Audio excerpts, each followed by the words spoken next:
Today's Daily Read Aloud is My Adventures with Sleeping Beauty from the My Adventures with Disney Princess book series. Once upon a time, a baby girl was born to a king and queen. They called her Aurora. Everyone loved her, except for the wicked fairy Maleficent, who cast a spell on her. Before the sun sets on her 16th birthday, Aurora would prick her finger on the spindle of a spinning wheel and die. The good fairy, Merryweather, managed to change the spell so that Aurora would fall asleep rather than die. She could be awakened by a kiss of love. To protect Aurora from Maleficent, the king and queen sent her into hiding with the three good fairies, Flora, Fauna, and Merryweather. Nobody would expect the fairies to live in the forest and raise the child themselves. Alyssa and his friends, Jacinta, Diana, and Papa Bavequa, were playing deep in the forest with Briar Rose and her many animal and bird friends. Briar Rose was always happy and dreaming of the day when she would meet a handsome prince and fall in love. Today was a special day. It was the 29th of August, Briar Rose's 16th birthday, and Alyssa's birthday. They were all having such fun. The animals had dressed up and were pretending to be handsome stranger in Briar Rose's dreams.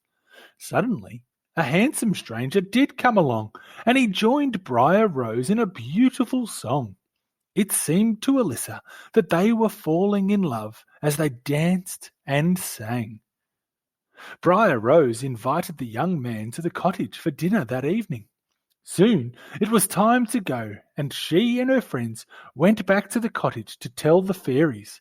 They had always warned her not to talk to strangers, but this man wasn't a stranger. He was the man of her dreams. Flora, Fauna, and Merryweather were very upset. The time had come to tell her the truth. They told Briar Rose that her real name was Aurora and that she was a princess. They also told her that she was to return to the castle to marry the son of King Hubert. This would unite their kingdoms. "But I don't want to marry someone I've never met before, even if he is a prince," cried Aurora. "I love the man I met in the forest." "You can never see him again," said Fauna sadly.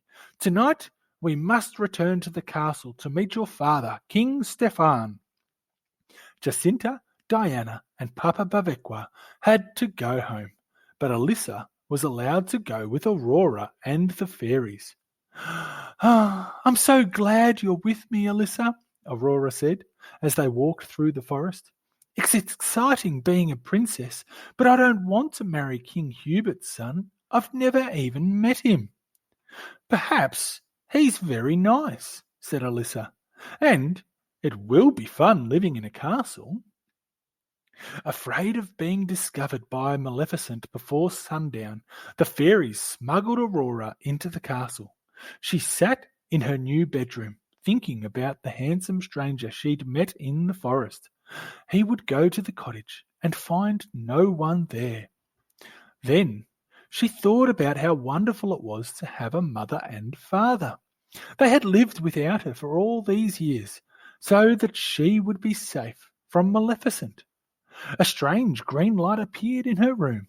Aurora fell under a spell. She followed the light up the staircase and into a dark room, where there was a magic spinning wheel. Aurora touched the spindle and instantly fell asleep. Maleficent was triumphant. Her spell had worked. Alyssa was tired after the long walk and had fallen asleep on Aurora's bed. When he woke up and found Aurora gone, he felt scared. Suddenly, Merryweather flew into the room. "Aurora has pricked her finger and fallen asleep," she cried. "Everyone else in the land will go to sleep too until Aurora is awakened." "How can she wake up?" wondered Alyssa. Only true love's kiss can do it, said Merryweather. Then we should find the man in the forest, said Alyssa. I'm sure he loves Aurora. Just then Flora came in. I overheard King Stefan saying Prince Philip is insisting on marrying a peasant girl. Could it be that he is the young man from the forest? Quick, we must go back to the cottage to find him, cried Flora. When they arrived, they discovered that he wasn't there. Maleficent had captured him and taunted him with the news that only he could awaken Aurora with a kiss. They had raced to the Forbidden Mountains where Maleficent lived. They crept down to the dungeon, and Flora, Fauna, and Merryweather freed Philip. I must go save her, he cried. Flora conjured up the sword of truth and the shield of virtue so that Philip could fight Maleficent and her powers of evil. Philip mounted his horse and headed for the castle where his beautiful Aurora lay sleeping. The good fairies flew after him. Flora and Fauna held Alyssa's hands, and he flew too. High over the forest they went. It was the most exciting thing he had ever done. Bravely, Philip fought Maleficent. She turned herself into a dragon and blasted him with red-hot flames. With the help of the fairies' magic, he hurled the sword of truth at the dragon and cut her down. Philip ran through the gates of the castle and entered the chamber where Aurora lay sleeping. He bent to kiss her and watched her open her eyes. The whole kingdom woke up. Prince Philip and Aurora came down the stairs, and Aurora ran into the arms of her parents, reunited at last. The celebrations began. Hundreds of guests from all over the kingdom arrived to see the happy couple marry. King Stefan and King Hubert toasted the royal couple who had met once upon a dream. If you liked the video, hit the thumbs up button. We have a new story every day, so make sure you subscribe. The end.